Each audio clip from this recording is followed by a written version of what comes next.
चलो भाई, तो हम प्राप्ति भुगतान खाते का अब सेकंड क्वेश्चन कर लेते हैं।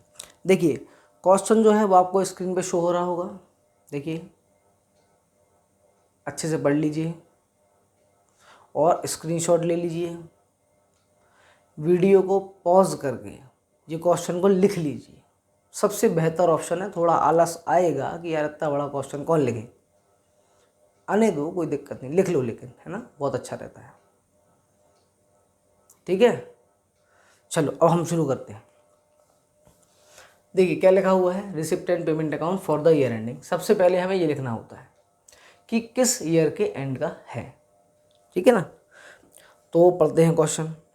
निम्नलिखित विवरण से 31 मार्च 2016 को समाप्त वर्ष का अग्रवाल क्लब सागर का प्राप्ति एवं भुगतान खाता।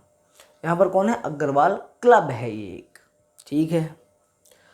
अब 31 मार्च 2016 का समाप्त होने वाले वर्ष के लिए, तो सबसे पहले हम यहाँ लिखेंगे 31 मार्च 2016, ठीक है। आगे बढ़े अपन, यहाँ पर उन्होंने बोला कि 1 अप्रैल 2015 को रोकड़ बाकी, तो 1 अप्रैल को रोकड़ बाकी कितना था, मतलब प्रारंभिक शेष है ये, ठीक है। क्या था, प्रारंभिक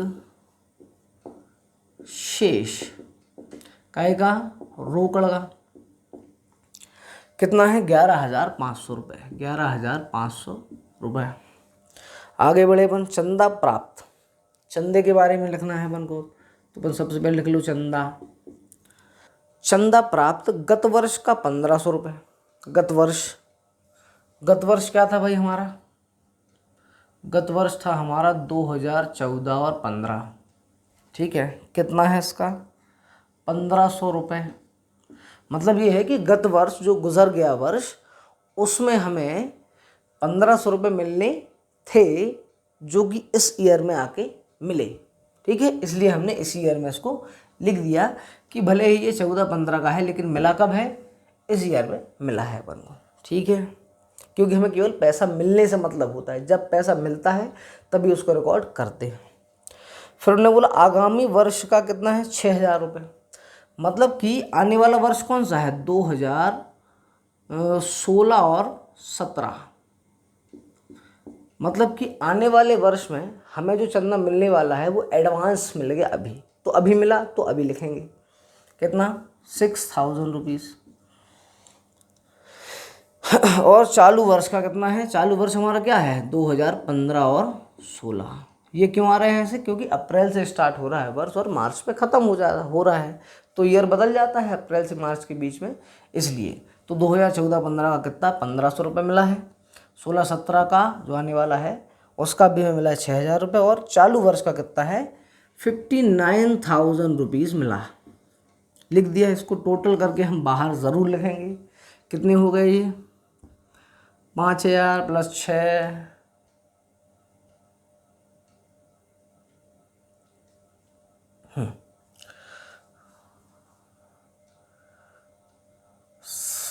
60,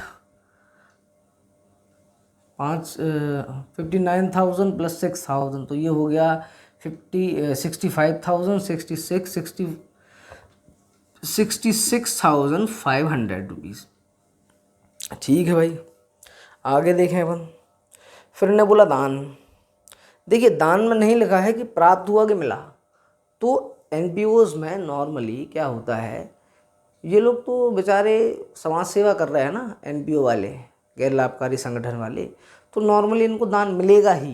तो अगर दान अकेला लिखा है, ये नहीं लिखा कि दान प्राप्त या दान दिया, नहीं लिखा ना, ये सब दान अकेला लिखा है, इसका मतलब क्या हुआ, दान उनको मिला है, ठीक है ना। तो यहाँ पर दान लिखेंगे हम, कितना मिला है, कहाँ गया, 20,000 रुपये। फिर क्या लिखा हुआ है, प्रवेश शुल्क 9,000 रुपये, लिख देंगे भाई, प्रवेश शुल्क 9,000 रुपये मिला अपन को, ठीक है। लोगों ने एंट्री ली और हमें प्रवेश शुल्क दिया। बिजली के खर्चे हुए, बिजली में भुगतान हुआ तो यहाँ लिख दिया। बिजली व्यय 7,000, वेतन 30,000। फिर सचिव का मानदेय, सचिव को हमने मानदेय दिया, मतलब उसकी सेवा के बदले में कुछ पैसा दिया है, उसको सैलरी बोलते नहीं है लेकिन है उसी टाइप का, समझ लीजिए 10,000 रुपये।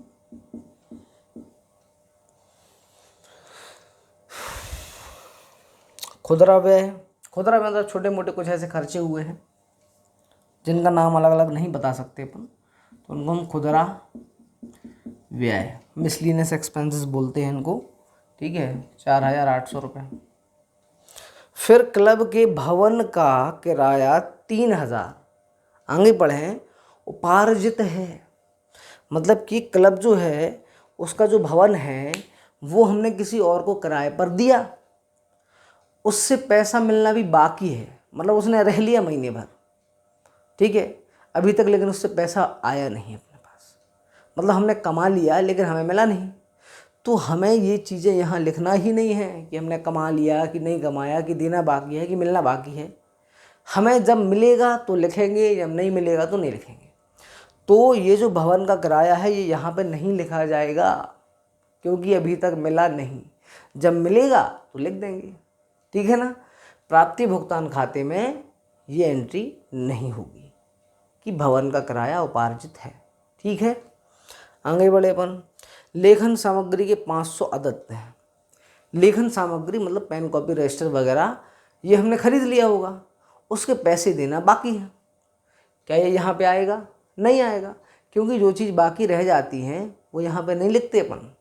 अगर दे दिया होता पैसा तो लिख दिया होता, नहीं दिया ना, बाकी है भी तो नहीं लिखेंगे, ख़त्म बात। मतलब कि इसमें केवल इतनी ही मदें आने वाली हैं। चलिए तो अपन फाइनली इसका अंतिम रोकड़ शेष निकाल लेते हैं। तो पहले हम क्या करते हैं, डेबिट का टोटल लगाते हैं, लगा लीजिए कितना आ रहा है, 1,07,000, 1,07,000, ठीक है भाई। टोटल रुक जाओ एक सेकंड,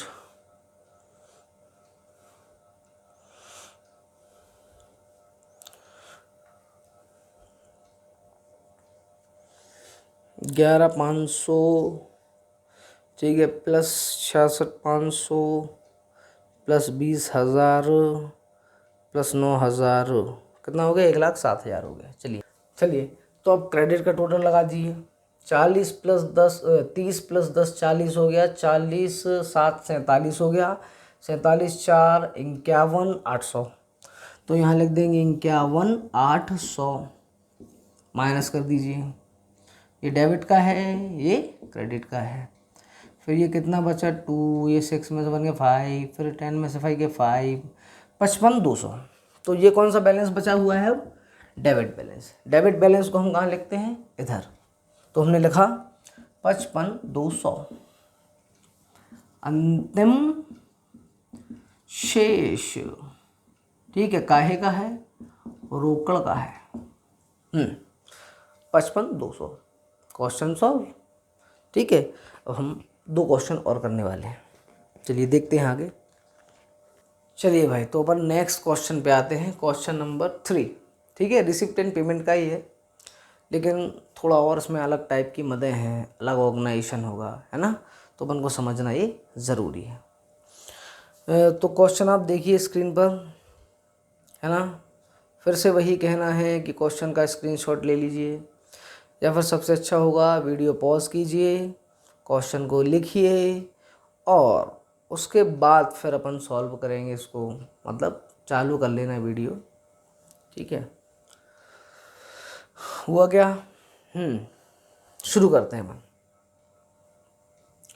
तो सबसे पहले इसमें देखिए क्या लिखा हुआ है, निम्नलिखित सूचनाओं के आधार पर मन भावन क्लब, ये भी एक क्लब है, मन भावन क्लब का 31 दिसंबर 2016 को समाप्त होने वाले वर्ष के लिए प्राप्ति एवं भुगतान खाता बनाइए।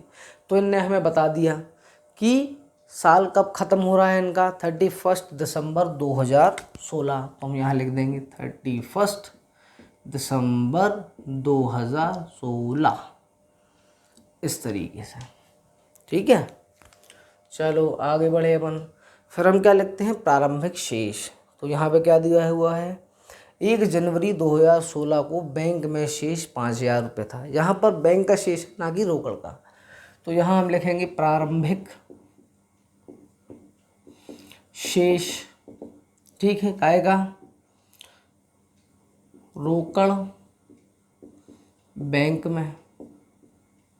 ठीक है, रोकड़ बैंक में कितनी है भाई? 5,000 रुपये। यहाँ लिख दिया अपन ने।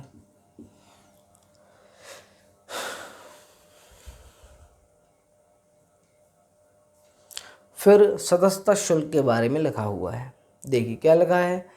600 सदस्यों से 30 रुपये प्रति सदस्य लेना था। मतलब एक साल में 30 रुपये चाहिए थे, एक सदस्य से। मतलब 30 रुपये चाहिए थे एक सदस्य से एक साल में। ठीक है, सदस्य टोटल कितने हैं? 600 हैं। लेकिन क्या हुआ? परंतु 50 सदस्यों से इस वर्ष का चंदा वसूल नहीं हो पाया। 50 सदस्यों से नहीं हो पाया, मतलब कि 600 सदस्यों में से 50 सदस्यों ने चंदा नहीं दिया। बाकी के 550 सदस्यों ने चंदा दिया। कितना कितना? 30 रुपये। कितने हो गए ये? नीचे लिख लेते हैं। ये हो गए 00, 5 से 15 की 5 हाथ से 1 पत्ती 15 1 16,500 रुपये। फिर आगे भी लिखा हुआ है, जबकि 10 सदस्यों ने आगामी वर्ष का चंदा भी दे दिया। मतलब इसके अलावा 50 सदस्यों ने नहीं दिया, बाकी के जो 500 सदस्यों ने दिया। ठीक है, साथ में 10 सदस्य थे, उनने आने वाले वर्ष का भी अभी दे दिया। तो हमें इससे कोई फ़र्क नहीं पड़ता कि किस वर्ष का कब मिला। ठीक है, हमें तो अभी मिला ना, चाहे पिछले वर्ष का हो चाहे आने वाले वर्ष का हो, हमें तो अभी मिला पैसा, तो हम इसको लिखेंगे ही। ठीक है, तो यहाँ पर ऐड कर देंगे अपन क्या? 10 सदस्यों से अपन को 30 रुपये और मिल गए। मतलब यहाँ पर 300 रुपये और मिल गए अपन को। टोटल कर दो भाई, कितना आ रहा है? 16,800 रुपये। मतलब कि सदस्यता शुल्क हमें टोटल कितनी मिली है? सदस्यता शुल्क हमें टोटल मिली है 16,800 रुपये। ठीक है, फिर किराया नहीं, वेतन की बात कर रहे हैं। वेतन 600 प्रतिमाह की दर से वेतन दिया गया, परंतु दिसंबर का वेतन देना शेष है। अब मैंने वेतन दिया 600 रुपये प्रतिमाह के हिसाब से दिया, लेकिन दिसंबर महीने का देना बाकी है। मतलब जनवरी, फरवरी, मार्च, अप्रैल, मई, जून, जुलाई, अगस्त, सितंबर, अक्टूबर, नवंबर, 11 महीने का किराया इनने वेतन इनने दे दिया, 1 महीने का गिला बाकी है। तो यहाँ पे अपन लिख देते हैं कि हमने 600 रुपये 11 महीने की दिए हैं। ठीक है, कितना दिया होगा? 11 66, 6,600। फिर हमने दिया किराया। मार्च 2017 तक का किराया 300 प्रति माह की दर से दे दिया गया। ध्यान दें ईयर पर, डेट पर। देखिए मार्च 2017 तक का, अभी हमारा कौन सा ईयर चल रहा था? 1 जनवरी 2016 से लेके 31 दिसंबर 2016, मतलब 12 महीने तो ये हो गए। फिर 1 जनवरी 2017, मतलब इसके अगले महीने, फिर जनवरी के बाद फरवरी, फिर उसके बाद फिर मार्च 2017। मतलब ये 12 महीने का किराया तो दिया ही हमने, साथ में आगे के फ्यूचर के 3 महीने का और दे दिया। मतलब टोटल हमने किराया जो है वो दिया है 300 रुपये प्रति माह की दर से 15 महीने का। ठीक है, 15 महीने का किराया दिया है हमने, तो दे दिया तो लिखना है। हमें इससे कोई फ़र्क नहीं पड़ता कि नेक्स्ट ईयर का था या इस ईयर का अकेला था, दे दिया ना तो लिखना है, बात खत्म। 15 × 45, तो 4,500 रुपये हमने यहाँ के भी दे दिए।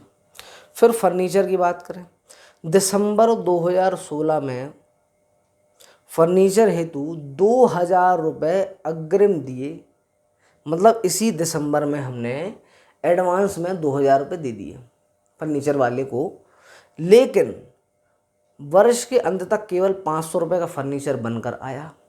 अब इससे कोई फ़र्क नहीं पड़ता कि कितने का फर्नीचर आया या नहीं आया, हमारे हाथ से इस वर्ष में पैसा चला गया ना, भुगतान हो गया ना, कैश या बैंक में तो कमी हो गई ना, तो हमें लिखना है ये, ठीक है, सोचना नहीं है ज़्यादा।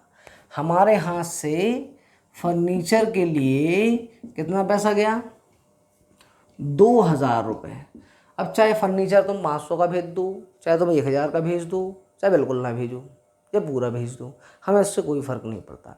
हमें ये देखना है कि पैसा हमारे हाथ से कितना फिसला, ठीक है। फिर नेक्स्ट क्या है, विविध व्यय है।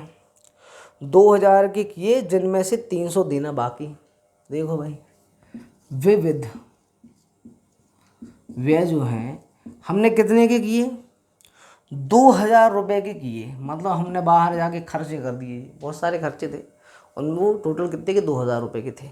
लेकिन इनमें से, इसमें लिखा हुआ है 2,000 जिनमें से 300 देना बाकी है, मतलब कि इसमें से 300 जो हैं, 300 रुपये वो हमें हटाने पड़ेंगे, क्योंकि इतना पैसा हमारे हाथ से नहीं गया। 300 रुपये, 2,000 में से केवल 1,700 रुपये हमने पेमेंट किए हैं अभी, और 300 रुपये करना बाकी है। तो हमें ये देखना है कि कैश या बैंक से कितना कम हुआ, 1,700 ओनली। तो हमने यहाँ पे लिखना है क्या, 1,700 रुपये, और यहाँ दर्शाने के लिए हमें लिखना पड़ेगा अदत्त, ठीक है, कितने, 300 रुपये। तो फाइनल कितने आए, 1,700 रुपये आए। ये दिखाना, शो कराना बहुत अच्छा रहता है, ठीक है। अगर क्वेश्चन चेक करने वाला होता है, ये सब चीज़ें आपकी देखता है कि वेतन 11 महीने का इंटू करके दिखाया आपने, 15 महीने का ये आपने किराया दिखाया है, ठीक है। ये अदत्त था इसलिए अपन ने माइनस कर दिया इसको, मतलब इतना पैसा नहीं दिया, ठीक है। ये दिखाते हैं तो उसको मार्क्स देने में बड़ी खुशी होती है और वो अच्छे से अच्छे मार्क्स देता है आपको, ठीक है ना। चलिए अब हम निकाल लेते हैं शेष। तो डेबिट का कितना हुआ अपना, 16,500, कितने हो गए ये, 21 और 800, 21,800 रुपये। अब हमारे क्रेडिट का टोटल कितना हुआ, 10, 11, 12, 13 के बाद फिर 14, 200 और 14,800, 14,800 आ गए। मतलब बैलेंस कितना बचा यहाँ पर, 21 में से 14 चले गए भाई, 6 और 7,000 रुपये। तो यहाँ पर हमारा जो शेष आएगा, अंतिम शेष किसका है, बैंक का है, रोकड़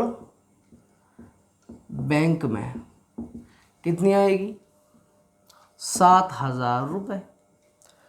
5,000 थे, 16,800 की इनकम हुई, मतलब पैसा आया, और ये सब खर्चे हो गए, चले गए पैसे, फिर भी हमारे बैंक में भी कितने, 7,000 रुपये पड़े हुए हैं। अब यहाँ पर एक क्वेश्चन आ सकता है, सर हमने आज तक अदत्त व्यय जो है वो जोड़े हैं। जब हमने पिछले साल 11th पढ़ी थी तो प्रॉफिट एंड लॉस अकाउंट बनाया था, तो अदत्त जो है, अदत्त व्यय वो जोड़ देते थे। हमें ये ध्यान नहीं देना है, हमें भी समझ की बात है, हमें समझना ये है कि हमने अदत्त व्यय को यहाँ माइनस क्यों किया, इसकी वजह से करके दिखाया है, क्योंकि ये पैसा हमारे हाथ से या जेब से गया नहीं, इसलिए हमने इसको पेमेंट करके दिखाया है। वहाँ कॉन्सेप्ट ये था कि व्यय है, जैसे मजदूरी है, हमने किसी से काम कराया 2,000 का, ठीक है, उसको हमने 1,000 दिए, तो क्वेश्चन में लिखा रहता था मजदूरी दी 1,000 और अदत्त मजदूरी 1,000, तो हम वहाँ पे लिख देते थे कि मजदूरी 1,000 प्लस अदत्त 1,000, तो टोटल 2,000।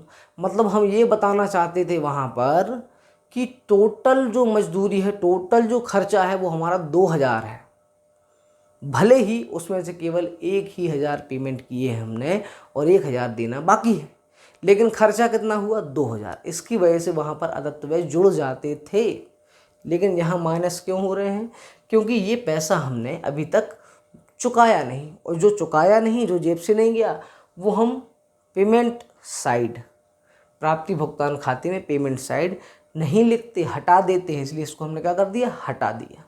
ठीक है, ये डाउट आता है बहुत सारे लोगों को, इसलिए मैं क्लियर कर रहा था।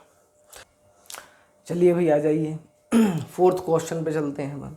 रिसीप्ट एंड पेमेंट अकाउंट का ही है, देखिए स्क्रीन पे दिख रहा है क्वेश्चन, स्क्रीनशॉट ले लो या फिर वीडियो पॉज करके इसको लिख लो, सबसे अच्छा ऑप्शन ये है ना। चलो देखो अभी क्वेश्चन सॉल्व करते हैं। देखिए क्वेश्चन पहले लिख लीजिएगा, उसके बाद ही सॉल्यूशन देखिएगा, ठीक है ना, तभी तो समझ आएगा ना। वैसे मैं क्वेश्चन पढ़ता जा रहा हूँ, सुनिए ध्यान से। ये क्वेश्चन कह रहा है, निम्नलिखित सूचनाओं के आधार पर रोहित क्लब इंदौर का 31 दिसंबर 2016 का प्राप्ति भुगतान खाता बनाइए। मतलब यहाँ पे ने डेट तो क्लियर कर दी, 31 दिसंबर 2016 की बात कर रहे हैं, तो यहाँ सबसे पहले अपन क्या करते हैं, डेट डाल देते हैं।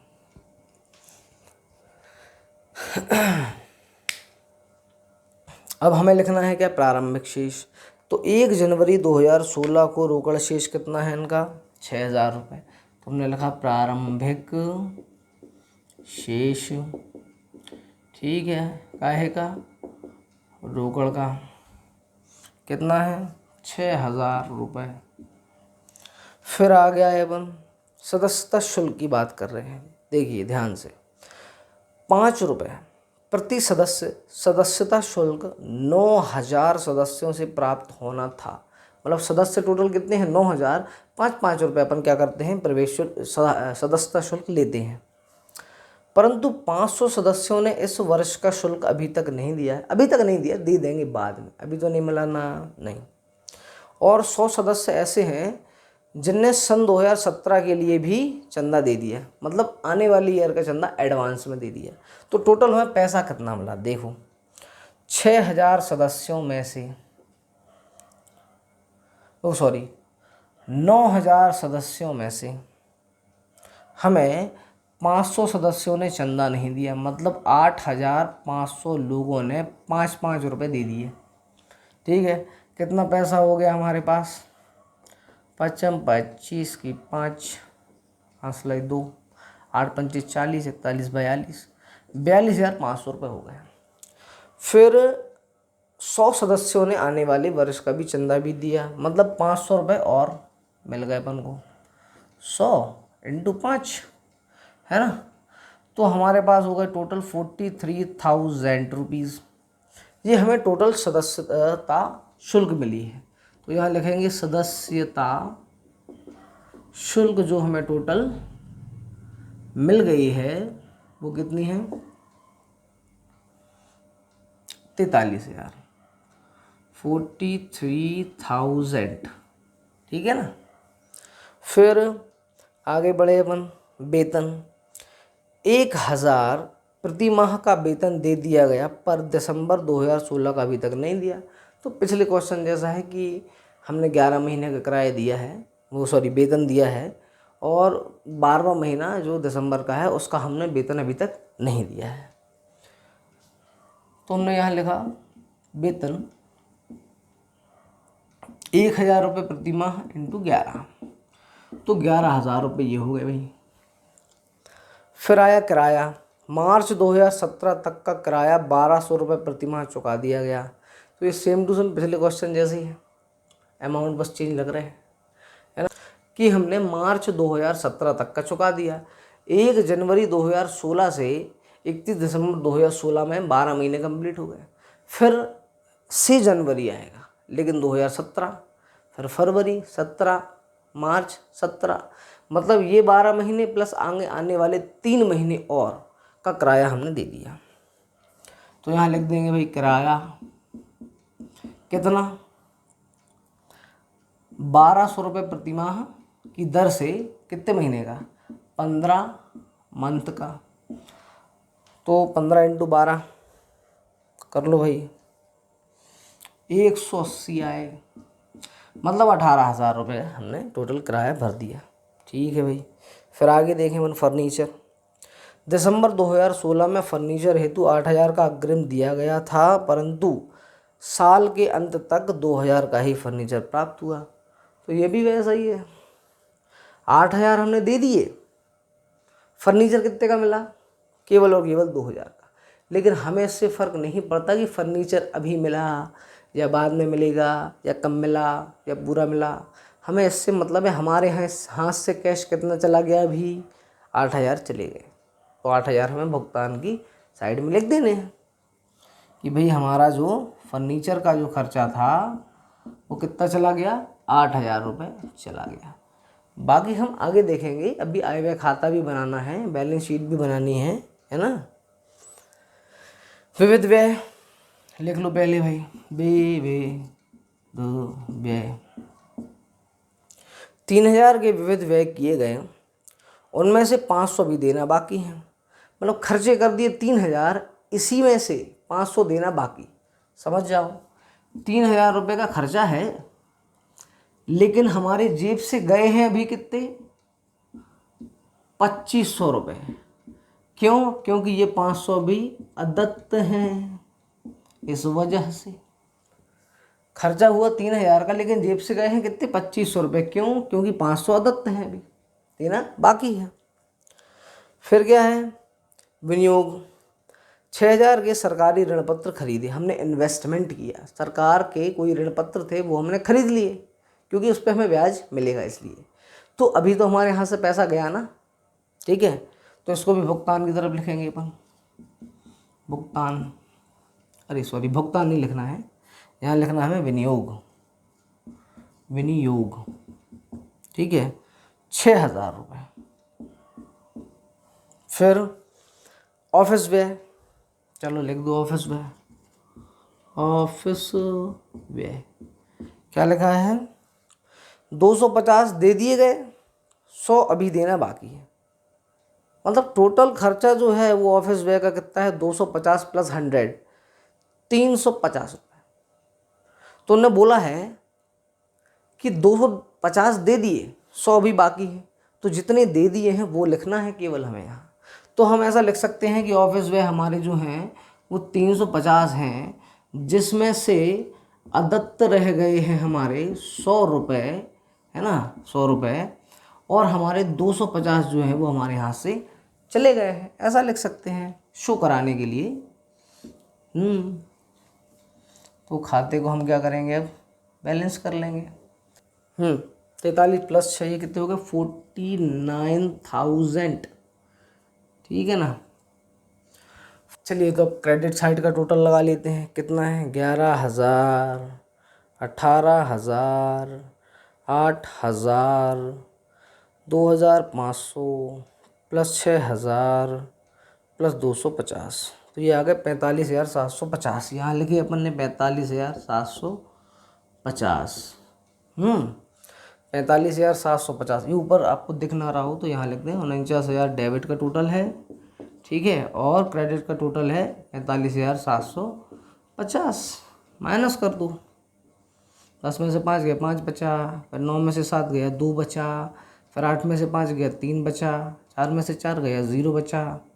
तो डेबिट का बैलेंस कितना बचा यहाँ पर, 3,250 रुपये मात्र। इसको हम बोलते हैं अंतिम शेष। किस चीज़ का अंतिम शेष है, ये रोकड़ का ही है, रोकड़, ठीक है ना। कितना, 3,750 रुपये। तो इतने ये 4 क्वेश्चन मैंने कराए हैं, इतने में आपका मन शायद ना भरे, है ना, ये केवल सीखने के लिए थे। आपको खुद की प्रैक्टिस के लिए चाहिए होंगे क्वेश्चन, आप बुक प्रेफर करें, ठीक है, जो भी आप चाहें।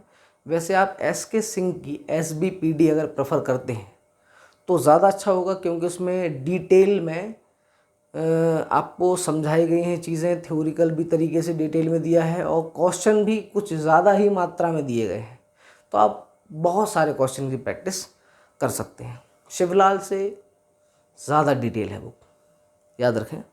बाकी आपकी जैसी मर्ज़ी। चलिए तो मिलते हैं अपन नेक्स्ट टॉपिक में। Tata bye bye.